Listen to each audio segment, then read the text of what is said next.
Hey guys, just wanted to give you guys an update on the BMW. I haven't done one in a while. Work's been super busy. 4th of July, we had our big shutdown, and then all of July was just trying to fight headaches from either projects we had some controls things, and things like that. So anyway, here's the car. I just wanted to give you guys, like I said, an update. It's pretty well sorted. Just a couple things left that we need before we can go drift. But we'll just get started right now. So starting out first, as you guys can see, I have the hood on the car. Let's see if I have it unlocked. Not much has changed under here. I think a couple things that are new.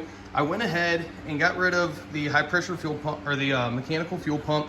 You still see it down there. I literally have the block off plate sitting up there on the drill press. Anyway, I kept on having fuel starvation issues once the car got hot.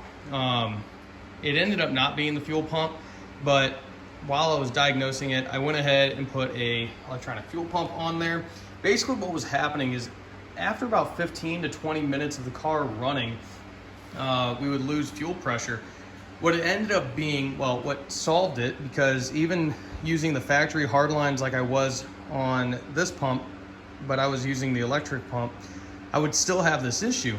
Well, I finally ran a pump, or a line from I opened up the top head of the fuel tank, ran a line in there, ran it up here, and let it idle for a long time, and we didn't have that issue. And then, I swapped back over to the factory line and ran this pump, and we had that issue. So we had the fuel starvation issue. Anyway, ran a new fuel line from the tank, removed all the factory hard line over on the driver's side, ran the new fuel line up and over this way, and that seemed to be the big cause of our issue.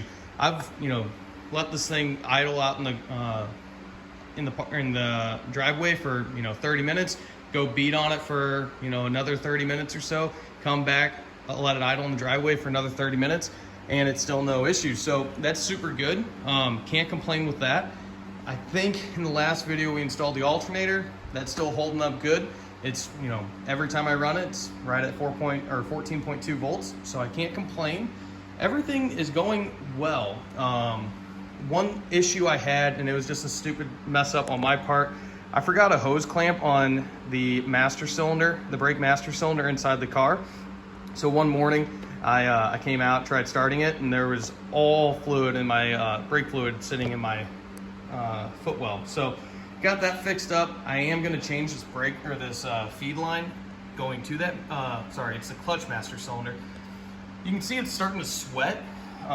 It is just a fuel line, so I'll probably go with something that's a little bit more robust for brake fluid. I know brake fluid eats through a lot of stuff. So going through the rest of the car, we got the angle mods installed. Car seems to be driving really well now. The only thing that I have left is I have a set of 5-point harnesses, and I also have this Jegs. It's a replica of a Kirky seat. I have some side mounts that one of our shops that I work with at work, they have a they have a plasma table, and I drew them up. I'm gonna get them to make me some, so those should be in pretty soon. Once I have the seat mounted and the harnesses mounted, we'll be ready to rock. One of my buddies from school just bought, I think, an E90 wagon, and he has some factory 16-inch wheels with good tires on them, so he's going to give me a set of those. So then I'll have a total of 6 good wheels for drift burners. So once I have those 6 wheels, basically what I'll do is I'll throw on a good set of front tires. Those shouldn't wear out near as fast as the rears, of course, but I'll throw on a set of good tires on these factory 17s. And then I'll have 2 17s and 4 16s for drift burners. Besides the seat and harnesses, the only other thing I really need to do is create a battery tie down. I don't have one right now. That shouldn't be difficult. I might go to the junkyard and pick up a factory one, and then that'll be good to go. There is a couple drift events here towards the end of September and October. I'm gonna try to get to at least one, that way I can test the car, see what needs to be done. Another thing I wanna do, this will probably just be a winter project, is I have door cards, and I also have electronic actuators for the windows, none of which work. They didn't work even when I had all the wiring. So what I'm gonna do is, or what I wanna do is remove all the doors, gut the doors, and then put in some Lexan windows all throughout the car, besides the front windshield.